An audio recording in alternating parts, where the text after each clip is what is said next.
Hello dear students, कैसे हैं आप? आई होप अच्छे होंगे। टीम सीवी जोधपुर एक यूट्यूब चैनल सब्सक्राइब किया गया है जिसमें आपको बहुत ही हाई क्वालिटी और बेस्ट फैकल्टी के lectures NEET, JEE, pre foundation, NTSC इन सब कॉम्पिटिटिव क्लासेस के लिए अवेलेबल रहेंगे। So welcome on the channel, please subscribe Team CP Jodhpur. Thank you dear. Now we started a important chapter of chemistry, physical chemistry, that is electrochemistry. बेटा इस chapter से competitive exam में हर बार question generate होता है और बहुत ही अच्छा question generate होता है। तो इस चैप्टर को स्टार्ट करने से पहले अगेन मैं आपसे रिक्वेस्ट करूंगा कि YouTube channel team CV Jodhpur को प्लीज सब्सक्राइब करेंगे आप, team CV Jodhpur. Thank you very much. Let's start lecture 1, chapter electrochemistry. Chapter के नाम से क्लियर है बेटा, विद्युत रसायन। चैप्टर के नाम से मुझे क्लियर है, विद्युत रसायन। कभी भी केमिकल एनर्जी और इलेक्ट्रिकल एनर्जी का इंटरकन्वर्जन होगा या केमिकल एनर्जी और इलेक्ट्रिकल एनर्जी कभी भी कनेक्टेड होंगी तो निश्चित तौर पे आपको विद्युत रसायन स्टडी करना पड़ेगा। कभी भी केमिकल एनर्जी और इलेक्ट्रिकल एनर्जी, रासायनिक ऊर्जा और विद्युत ऊर्जा इंटरकन्वर्ट हो रही है, कनेक्टेड हो रही है, तो हमें विद्युत रसायन एनालिसिस करना पड़ेगा, विद्युत रसायन चैप्टर पढ़ना पड़ेगा। तो इस चैप्टर के नाम में ही परिभाषा छुपी हुई है बेटा कि रसायन विज्ञान की वह शाखा जिसमें रासायनिक ऊर्जा व विद्युत ऊर्जा के अंतर परिवर्तन का अध्ययन किया जाता है। वेरी क्लियर, नाम में ही क्लियर है, रसायन विज्ञान की वह शाखा जिसमें रासायनिक ऊर्जा व विद्युत ऊर्जा के अंतर परिवर्तन का अध्ययन किया जाता है। क्लियर है ये बात सबको? Yes. Chemical energy is converted to electrical energy, electrical energy is converted to chemical energy. रासायनिक ऊर्जा विद्युत ऊर्जा में और विद्युत ऊर्जा रासायनिक ऊर्जा में इंटरचेंज हो जाती है। अब प्रश्न ये उठता है कि इस तरह के ऊर्जा परिवर्तन करता कौन है? तो वेरी सिंपल, वे उपकरण जो इस प्रकार के अंतर परिवर्तन में प्रयुक्त किए जाते हैं वे विद्युत रासायनिक सेल, इलेक्ट्रोकेमिकल सेल कहलाते हैं। इलेक्ट्रोकेमिकल सेल, सेल का ये कोशिका वाला सेल नहीं है, बायोलॉजी वाला सेल नहीं है। ये सेल वो है जो अपन अपने रिमोट में दीवार घड़ी में डालते हैं, मार्केट से खरीद के लाते हैं। आपके मोबाइल फोन में भी बैटरी है, सेल। तो वे उपकरण जो इस प्रकार के अंतर परिवर्तन में प्रयुक्त किए जाते हैं, प्रयुक्त होते हैं, वे विद्युत रासायनिक सेल कहलाते हैं, इलेक्ट्रोकेमिकल सेल। अब अपन बात करते हैं बेटा टाइप्स ऑफ इलेक्ट्रोकेमिकल सेल कि इलेक्ट्रोकेमिकल सेल कितने प्रकार के होते हैं। तो अगेन आपसे पूछना चाहूंगा बेटा कि ऊर्जा परिवर्तन कितने तरह से होता है? तो सब एक ही बात आंसर कर रहे हैं कि सर ये दो तरह से होता है, रासायनिक ऊर्जा विद्युत ऊर्जा में बदल रही है और वाइस वर्सा, विद्युत ऊर्जा रासायनिक ऊर्जा में बदल रही है। तो बिल्कुल डेफिनेटली उसी के आधार पर ही, ऊर्जा परिवर्तन के आधार पर ये सेल दो प्रकार के होते हैं। First galvanic cell, voltaic cell भी कह सकते हैं इसे, और दूसरा है विद्युत अपघटनी सेल, विद्युत अपघटनी सेल। तो यस, ये जो बेटा कोई भी प्रोसेस है रासायनिक ऊर्जा से विद्युत ऊर्जा या विद्युत ऊर्जा से रासायनिक ऊर्जा, ये इलेक्ट्रोकेमिकल सेल में होता है और सेल में ऑलवेज रेडॉक्स रिएक्शन होती है।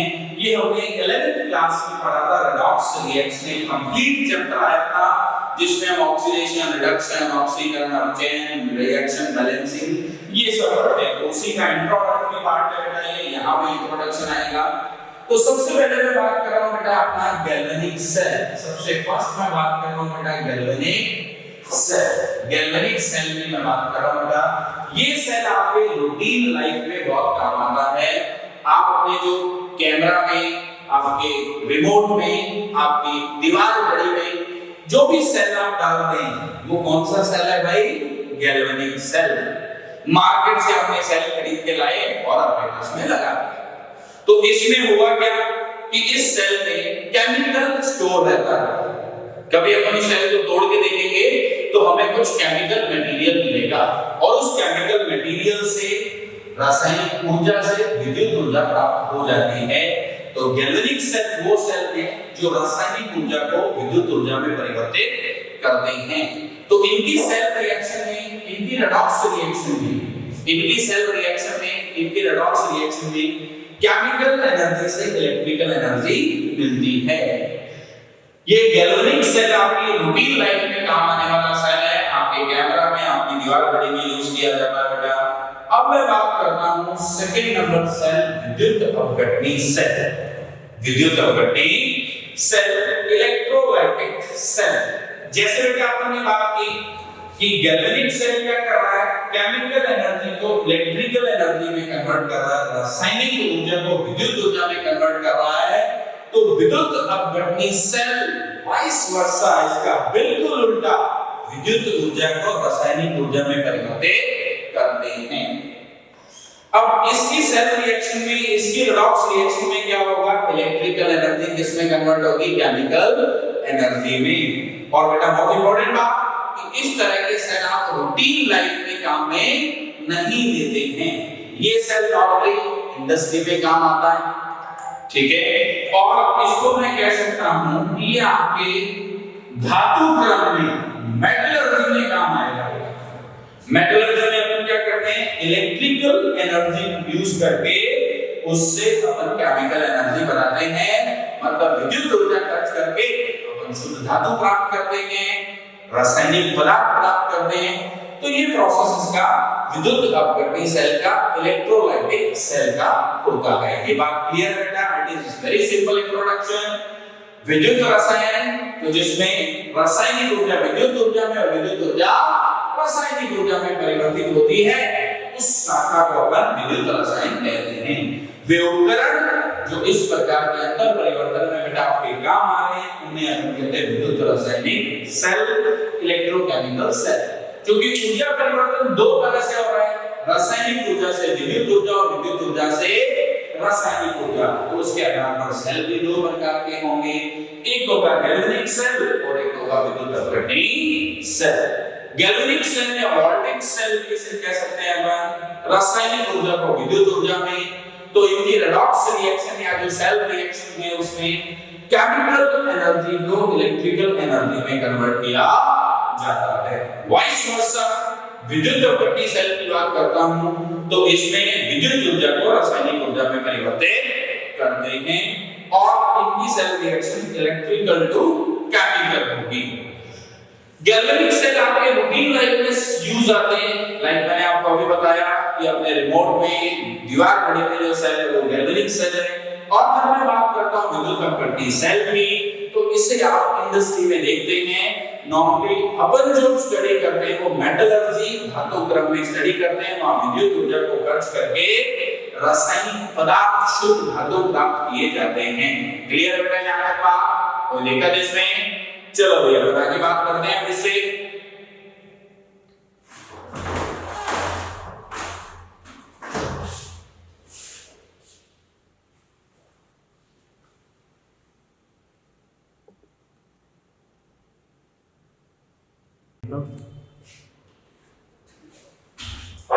यस, अपने ऊर्जा परिवर्तन के आधार पर बेटा सेल का वर्गीकरण कर लिया था। सेल को दो पार्ट में हमने बांट दिया, गैल्वेनिक सेल, वोल्टिक सेल या विद्युत अपघटनी सेल।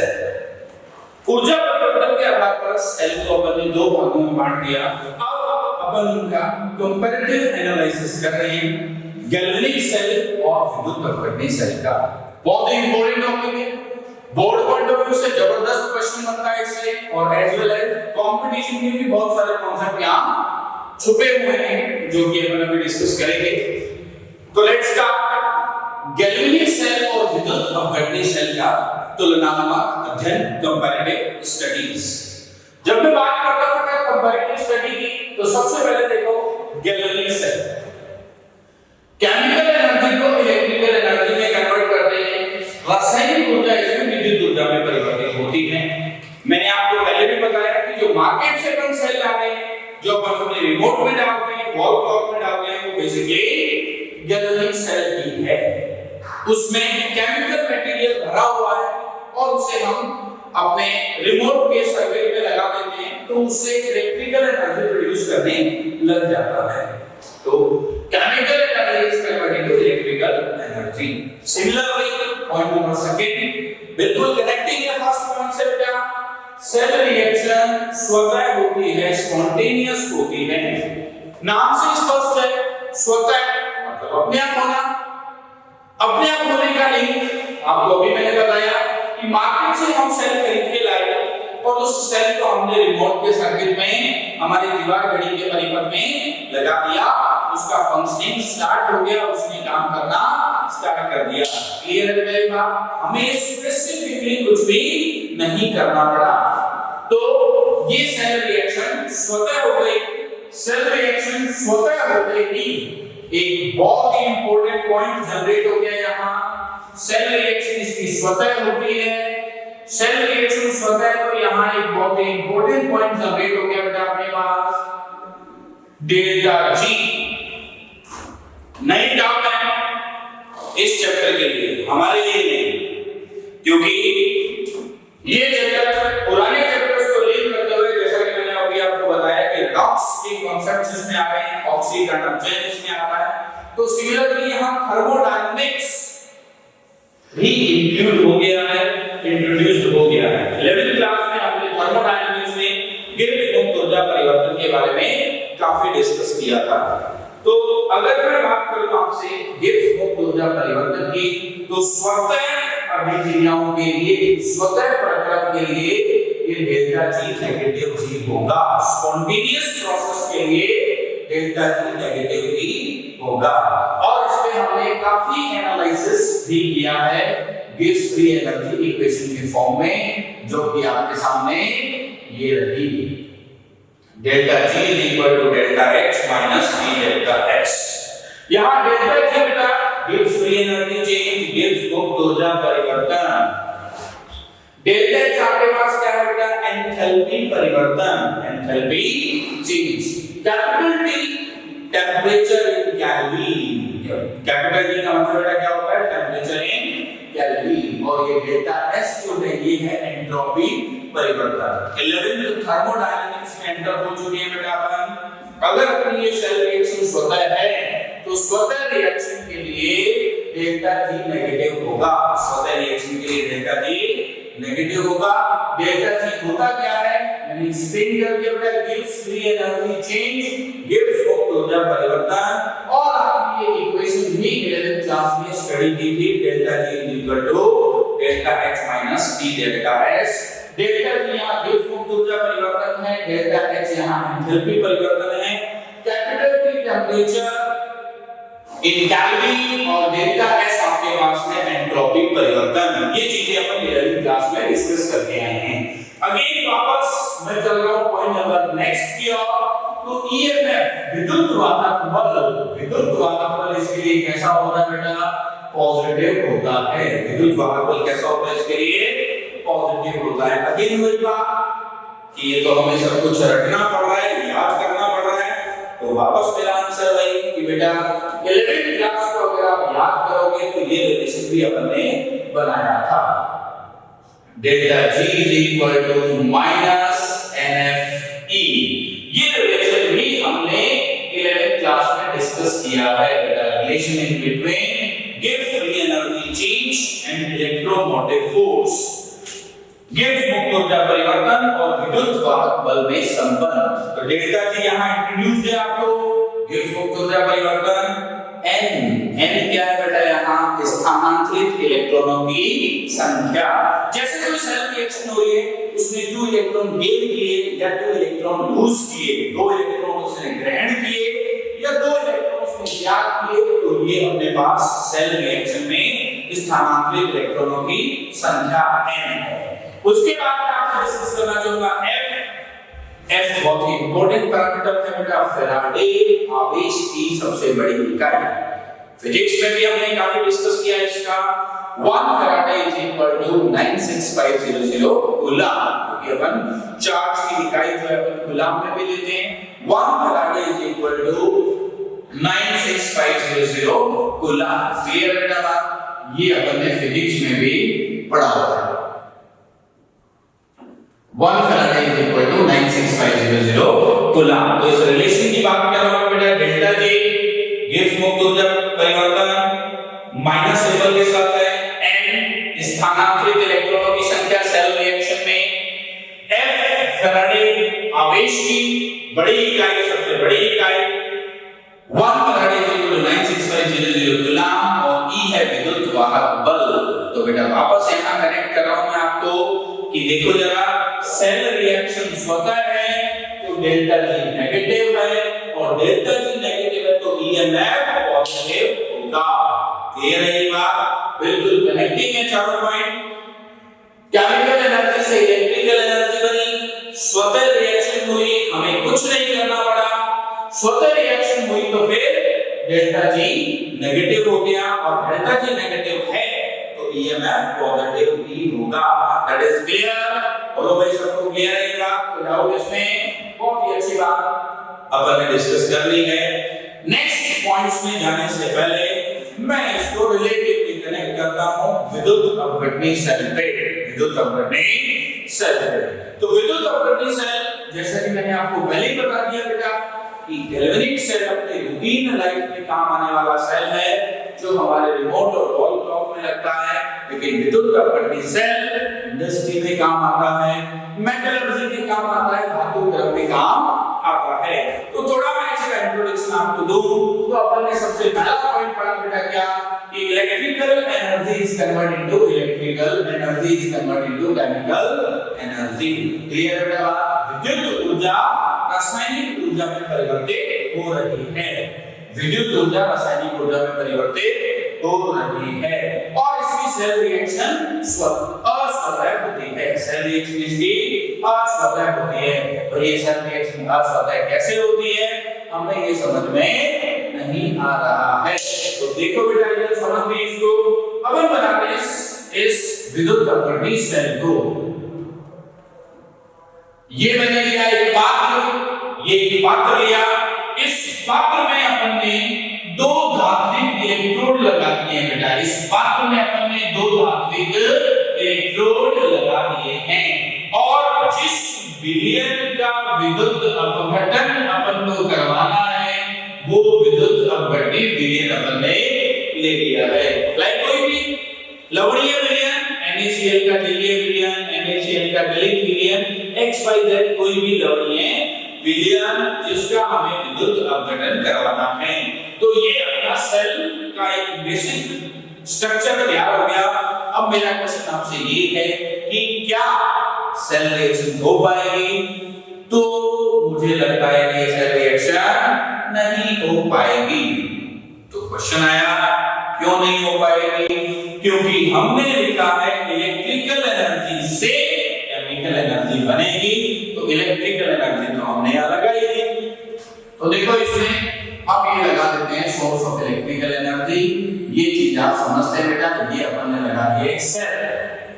सेल को अपन एक छोटी लाइन और बड़ी लाइन से इंडिकेट करते हैं, व्यक्त करते हैं। ये अब आपके पास बन गया है कंप्लीट सेल।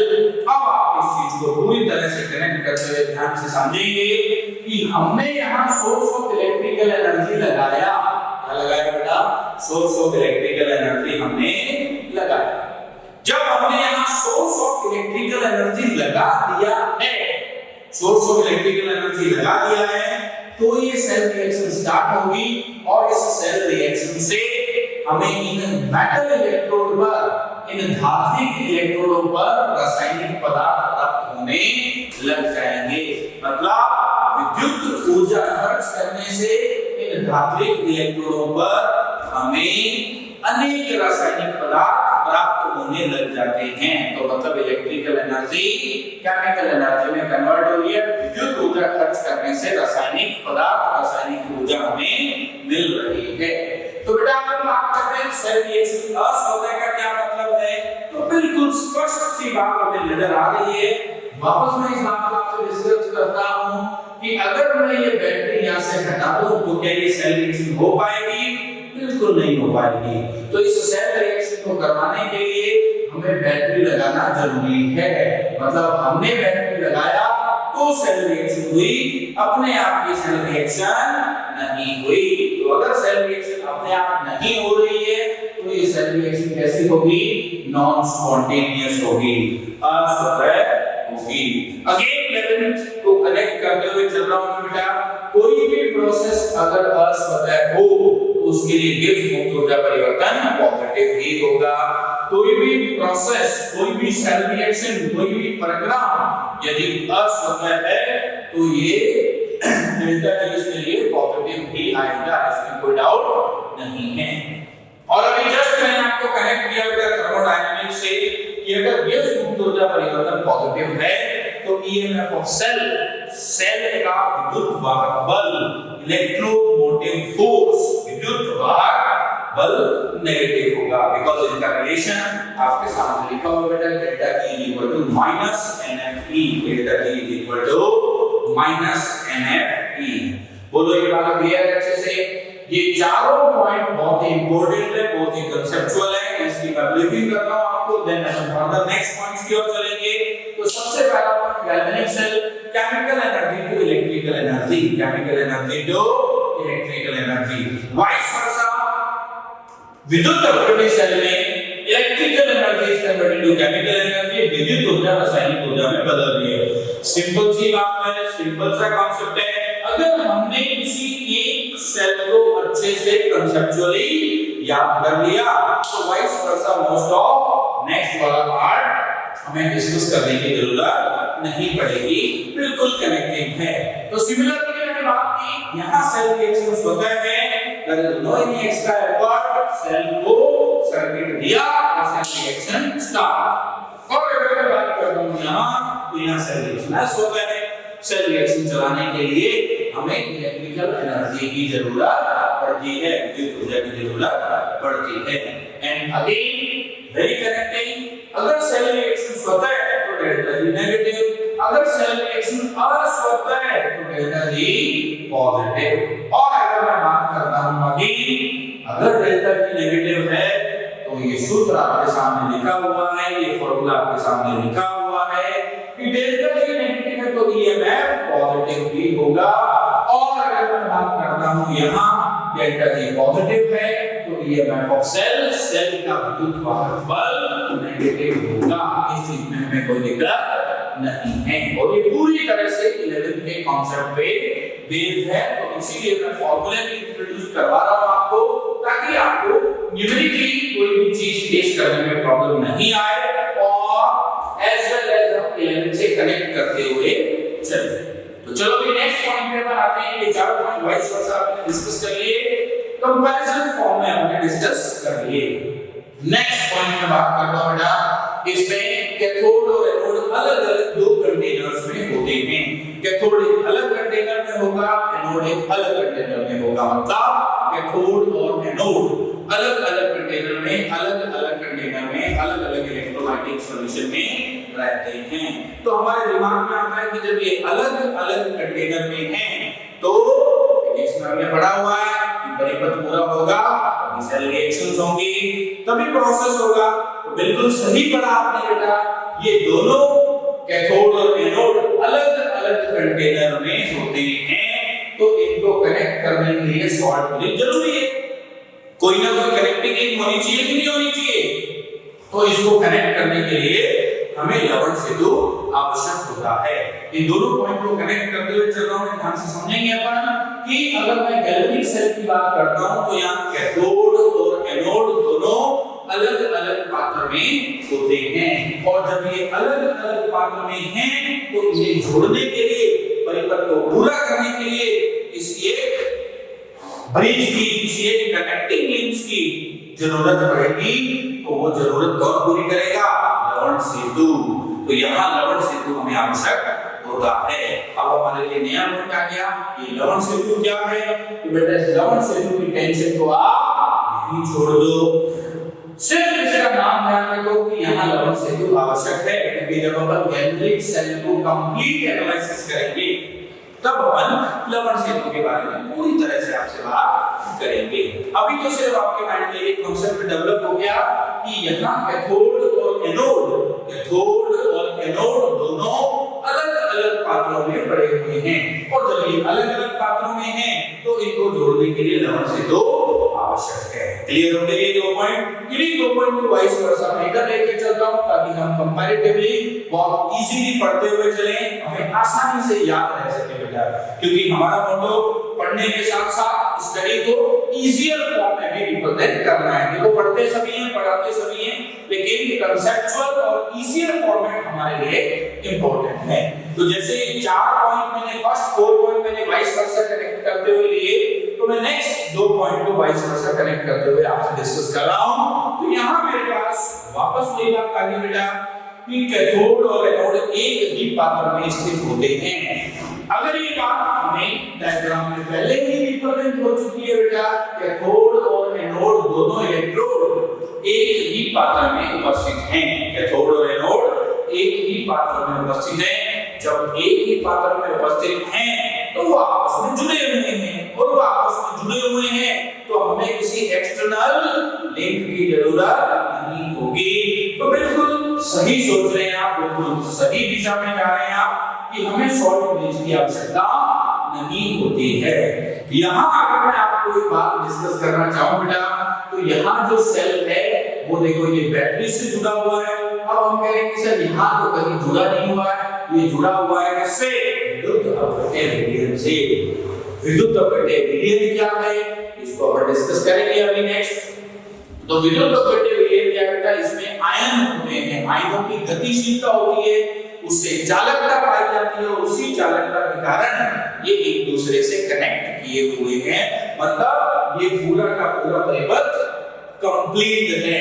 ये हमें अलग-अलग नजर आ रहे हैं, बिल्कुल सही है, लेकिन ये बीच का लिक्विड इनका सर्किट कंप्लीट कर रहा है। जब सेल में ही परिपथ पूरा है तो हमें किसी एक्सटर्नल सोर्स की जरूरत नहीं है, किसी एक्सटर्नल लिंक की जरूरत नहीं है। तो यहाँ लवण सेतु आवश्यक नहीं है। ये बहुत ही स्मार्टली हमें डिस्कस हो चुका है। यहाँ कैथोड और एनोड अलग-अलग पात्र में हैं तो जोड़ने के लिए लवण सेतु आवश्यक है। यहाँ कैथोड और एनोड एक ही पात्र में हैं तो लवण सेतु आवश्यक नहीं है। ये बात क्लियर है?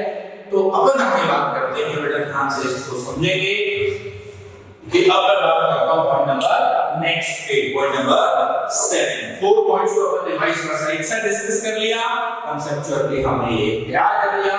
फिर अपन तो 6 पॉइंट को वाइस वर्सा कांसेप्चुअली प्रिपेयर कर लिया। अब अपन बात करते हैं 7th पॉइंट पे। बहुत इजी पॉइंट है, कोई टेंशन नहीं है। कैथोड पर हमेशा क्या होता है? रेडॉक्स में पढ़ा हमने, कैथोड पर होता है रिडक्शन, एनोड पर होता है ऑक्सीडेशन। कैथोड पर क्या होगा? अपचयन, और एनोड पर क्या होगा? ऑक्सीकरण। सिमिलरली यहाँ भी यही होगा, कैथोड पर होगा अपचयन और एनोड पर होगा ऑक्सीकरण। क्योंकि अपन इसमें अंतर नहीं पढ़ रहे हैं, अपन पढ़ रहे हैं इनका तुलनात्मक अध्ययन, गैल्वेनिक सेल और विद्युत अपव्यय सेल का तुलनात्मक अध्ययन। तो तुलना में अंतर भी हो सकते हैं और समानता भी हो सकती है। तो बहुत ही इंपॉर्टेंट पॉइंट, कंफ्यूजन नहीं होना है। कैथोड पर अपचयन होगा, एनोड पर ऑक्सीकरण होगा। कैथोड पर अपचयन होगा और एनोड पर ऑक्सीकरण भी होगा। ये बात अच्छे से क्लियर है बच्चों? कोई दिक्कत नहीं है। तो अपन फिर नेक्स्ट पॉइंट की ओर मूव करते हैं। यहाँ देखो, यहाँ से कैथोड यहाँ पॉजिटिव है, एनोड नेगेटिव है, और यहाँ कैथोड नेगेटिव है और एनोड पॉजिटिव है। ये अपन कंप्लीट एनालिसिस करेंगे बेटा। कैथोड पर कैटायन कलेक्ट होते हैं क्योंकि ये नेगेटिवली चार्ज है, एनोड पर एनायन कलेक्ट होते हैं क्योंकि ये पॉजिटिवली चार्ज है। तो इसके लिए भी टेंशन नहीं लेनी है अपन को। जब अपन इस सेल को कंप्लीट एनालिसिस करेंगे तो ये बातें हमें आसानी से समझ आ जाएगी। कैथोड के पॉजिटिव, एनोड नेगेटिव,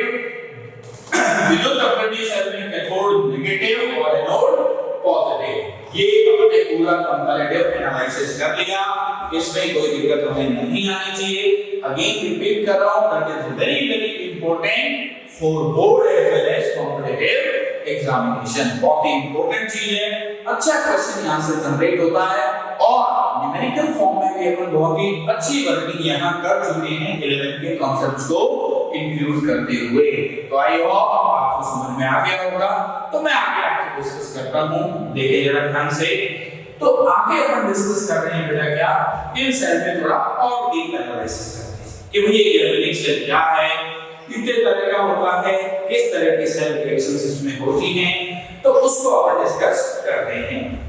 तो सबसे पहले मैंने बात की बेटा गैल्वेनिक सेल या वोल्टिक सेल के प्रकार। ठीक है बेटा, गैल्वेनिक सेल या वोल्टिक सेल के प्रकार। तो गैल्वेनिक सेल या वोल्टिक सेल के प्रकार में सबसे फर्स्ट अपने पास है प्राइमरी, तो सेकंड वाला क्या है सेकेंडरी। याद करने की जरूरत नहीं है, पहला प्राइमरी तो दूसरा सेकेंडरी। प्राथमिक सेल और द्वितीयक सेल, प्राथमिक सेल और द्वितीयक सेल। अब प्राथमिक सेल में आ गया क्या है, प्राथमिक सेल क्या करता है, केमिकल एनर्जी को इलेक्ट्रिकल एनर्जी में कन्वर्ट करता है। तो ये बात आपको पता ही है सर कि केमिकल एनर्जी से इलेक्ट्रिकल एनर्जी बनती है। गैल्वेनिक सेल में बिल्कुल सही जानते हैं आप। तो यहां पर अपने पास जब प्राइमरी सेल की अगर बात करते हैं तो प्राइमरी सेल में, प्राथमिक सेल में केमिकल एनर्जी इलेक्ट्रिकल एनर्जी में कन्वर्ट होती है। लेकिन देखने लायक और समझने लायक बात यहां क्या है कि इस तरह के सेल में अपने पास ये बेटा यूनि डायरेक्शनल साइन है, सिंगल एरो है। आप वापस 11वीं क्लास में चलेंगे रासायनिक साम्य में, वे अभिक्रियाएं जो इस सिंगल एरो से रिप्रेजेंट करते हैं वो अणुत्क्रमणीय होती हैं, और वे अभिक्रियाएं जो इस तरह के डबल एरो से रिप्रेजेंट होती हैं वे उत्क्रमणीय होती हैं। तो इसको ही अपन डिस्कस कर रहे हैं। वापस से आते हैं, देखो प्राथमिक सेल केमिकल एनर्जी से इलेक्ट्रिकल एनर्जी बन रही है, मतलब एक ही दिशा में रिएक्शन चल रही है, सिंगल डायरेक्शनल रिएक्शन है, रिवर्स की पॉसिबिलिटी यहां नहीं है। और इसी वजह से मैं कह रहा हूं इसकी सेल रिएक्शन क्या होती है, इरिवर्सिबल। अगेन वापस वही सिंपल सी बात है, कुछ भी विशेष नहीं है, कुछ भी स्पेसिफिक नहीं है। वापस मार्केट चलते हैं, सेल खरीद के लाते हैं, रिमोट में डालते हैं, वो हमें 20 दिन 15 दिन 1 महीना डिपेंड ऑन यूजेस हमारी केमिकल एनर्जी कंप्लीटली जब इलेक्ट्रिकल एनर्जी में कन्वर्ट हो गई तो वो सेल हमने निकाल के फेंक दिया। There is no any chance of charging, there is no any chance of charging. देखिए यही बात मैं आपसे करता हूं इस मोबाइल के लिए। क्या मोबाइल की बैटरी डिस्चार्ज होती है तो उस बैटरी को निकाल के फेंक दो, मार्केट से नहीं बैटरी लाते हो? नहीं सर, उसको हम वापस से क्या करते हैं, तो सब समझ रहे हैं कि उसको हम वापस से चार्ज करते हैं। तो बेटा यही मेजर डिफरेंस है दोनों में, यही बहुत मेजर डिफरेंस है कि प्राइमरी सेल को वापस से चार्ज नहीं किया जा सकता, इनमें जो स्टोर्ड केमिकल एनर्जी है वो इलेक्ट्रिकल एनर्जी में कन्वर्ट हुई, कंप्लीट सेल रिएक्शन हो गई तो उसे हम थ्रो कर देते हैं, नया सेल रिप्लेस करते हैं। तो बेटा यहाँ सेल रिएक्शन इरिवर्सिबल है, अणुत्क्रमणीय है, चार्जिंग का यहाँ कोई चांस नहीं है, चार्जिंग का कोई चांस नहीं है। अगर मैं प्राइमरी सेल की बात कर रहा हूँ तो इसका पुनः आवेशन संभव नहीं है, सिंगल टाइम यूज होते हैं बेटा। इसके एग्जांपल है ड्राई सेल और डैनियल सेल, शुष्क सेल और डैनियल सेल। शुष्क सेल वापस वही जो मार्केट से हम खरीद के लाए थे वही आपका शुष्क सेल होता है। और बेटा डैनियल सेल की अगर मैं बात करता हूं तो फिजिक्स लैब में अपन सर्किट्स में इसको कंसीडर करेंगे, ठीक है। वैसे अपन इस चैप्टर में भी पढ़ेंगे इन सब सेल के बारे में, प्रैक्टिकली अपन इसको फिजिक्स लैब में बहुत अच्छे से देख सकते हैं, समझ सकते हैं, यूज कर सकते हैं, ठीक है। तो प्राइमरी सेल में कहीं कोई कंफ्यूजन नहीं है, केमिकल एनर्जी से इलेक्ट्रिकल एनर्जी कन्वर्ट होती है। सिंगल एरो ये बताता है कि ये रिएक्शन सिर्फ यूनिडायरेक्शनल है, एक दिशीय अभिक्रिया है, इरिवर्सिबल है, चार्जिंग इसकी वापस से पॉसिबल नहीं है। एक बार सेल खरीद के लिया है, लगा दिया, जैसे ही वो डिस्चार्ज होता है उसे निकाल के फेंक दिया, फिर नया सेल लिया है, चार्जिंग वापस पॉसिबल नहीं है। एग्जांपल इसका ड्राई सेल और डैनियल सेल। डैनियल सेल के बारे में मैं आपको बता चुका हूं, ऐसे अपन वापस पढ़ेंगे इसको अपने चैप्टर में, लेकिन प्रैक्टिकली आप इसको यूज करेंगे फिजिक्स लैबोरेटरी में, फिजिक्स लैब में, तो बेटा नेक्स्ट अपन बात करते हैं सेकेंडरी सेल। सेकेंडरी सेल भी अपना वही गैल्वेनिक सेल ही है बेटा, तो केमिकल एनर्जी से इलेक्ट्रिकल एनर्जी, लेकिन वाइस वर्सा इलेक्ट्रिकल एनर्जी से केमिकल एनर्जी। तो मैंने एरो से डिफाइन आउट कर दिया यहाँ कि ये डबल एरो इंडिकेट करता है किसको, रिवर्सिबल रिएक्शन को। वापस 11th क्लास में पहुंच गए अपन केमिकल इक्विलिब्रिया, आयोनिक इक्विलिब्रिया, वहां ये बात हम स्पष्ट कर चुके हैं। तो ये देखो बेटा डबल एरो इस बात को इंडिकेट कर रहा है कि केमिकल एनर्जी से इलेक्ट्रिकल एनर्जी और इलेक्ट्रिकल एनर्जी से केमिकल एनर्जी बनती है। तो यहाँ इस तरह की रिएक्शंस को अपन क्या कहते हैं बेटा, रिवर्सिबल रिएक्शन, उत्कर्षणीय अभिक्रियाएं। और ये उत्कर्षणीय अभिक्रियाएं हैं तो यहाँ चार्जिंग पॉसिबल हो जाएगी, आवेशन यहाँ संभव होगा, मतलब सेल में डिस्चार्ज हो रहा है तो फिर उसको अपन चार्ज कर रहे हैं। Very simple. अभी मैंने आपको बताया मोबाइल की बैटरी, अब ये मोबाइल किसी भी एक्सटर्नल इलेक्ट्रिक सोर्स से नहीं जुड़ा हुआ है, लेकिन वर्किंग तो है। तो इसकी जो बैटरी है, इसका जो सेल है, उसमें जो केमिकल मटेरियल स्टोर है, जो रासायनिक पदार्थ उसमें संचित हैं, वो विद्युत ऊर्जा मुझे दे रहे हैं, इस परिपथ को दे रहे हैं, जिससे कि केमिकल एनर्जी इलेक्ट्रिकल एनर्जी में बदलती है। लेकिन जब ये पूरी तरह से डिस्चार्ज हो गया, स्विच ऑफ हो गया जिसे हम कहते हैं, तो हमें क्या करना पड़ेगा, फटाफट से इसका चार्जिंग ढूंढेंगे, इसी पॉइंट पिन में लगाएंगे, इलेक्ट्रिसिटी से इसको कनेक्ट करेंगे, तो ये चार्ज होने लग जाएगा। सब लोग इंट्रोड्यूस हैं बात से बेटा, मोबाइल की चार्जिंग और मोबाइल की डिस्चार्जिंग। तो मोबाइल की चार्जिंग और डिस्चार्जिंग को भी अपन एक बार एक्सप्लेन करेंगे अच्छे से। तो यहाँ चार्जिंग पॉसिबल है, यहाँ चार्जिंग पॉसिबल है बेटा। तो यहाँ चार्जिंग पॉसिबल है तो सेल रिएक्शन रिवर्सिबल होगी। और इसको अपन एग्जांपल फॉर्म में लेते हैं बेटा, सीसा संचयक cell, lead storage battery. Lead storage battery मतलब इसका एग्जांपल बहुत ही सिंपल सी बात है बेटा। अपने घर में जब अपन बात करते हैं किसकी, इन्वर्टर की, जब अपन बात करते हैं किसकी, इन्वर्टर की, तो इन्वर्टर के साथ आपने क्या कनेक्ट कर रखा है, बैटरी। तो बैटरी क्या करती है बेटा, जब अपने घर पे इलेक्ट्रिसिटी अवेलेबल है, लाइट अवेलेबल है, तो लाइट अवेलेबल है तो फिर कोई दिक्कत नहीं है। तो वो लाइट क्या कर रही है, केमिकल एनर्जी इस इंक्रीज कर रही है बेटा इसमें, क्लियर है। और अगर ये केमिकल एनर्जी इंक्रीज हो रही है तो मतलब उस लाइट से इसमें केमिकल एनर्जी बन रही है। ये बात क्लियर है, इसमें कोई कंफ्यूजन नहीं है। तो अगर लाइट चली गई तो इसमें जो केमिकल एनर्जी स्टोर की है वो हमें इलेक्ट्रिकल एनर्जी के फॉर्म में देने लग जाएगी। इस बात से हम सभी इंट्रोड्यूस्ड हैं कि जब अपन इन्वर्टर के साथ बैटरी, यही बैटरी है बेटा, इसका फुल नेम है लेड स्टोरेज बैटरी सीसा संचयक सेल।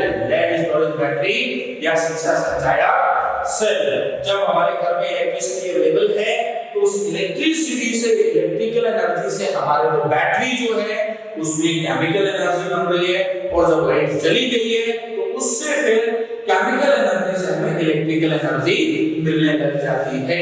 तो मैं आपको छोटा सा एक ये पॉइंट एनालिसिस कर रहा हूं बेटा कि केमिकल टू इलेक्ट्रिकल और इलेक्ट्रिकल टू केमिकल, तो मतलब होने वाली सेल रिएक्शन कैसी है, रिवर्सिबल है। चार्जिंग और डिस्चार्जिंग दोनों पॉसिबल हो सकती हैं। इसका एग्जांपल है लेड स्टोरेज बैटरी। क्लियर बेटा बात? तो आई होप आप समझ गए होंगे बेटा, बहुत ही इंपॉर्टेंट टॉपिक अपन ने डिस्कस किया है। मैंने आपको पहले ही कहा था कि आज के फर्स्ट लेक्चर का सबसे इंपॉर्टेंट टॉपिक दैट कंपैरिजन, बहुत ही कंसेप्चुअली अच्छे ढंग से अपन ने डिस्कस किया है इसको, और 11 के बहुत सारे कनेक्टिंग कॉन्सेप्ट्स हमने आ रहे हैं बेटा। और इसीलिए अपन बात करते हैं कि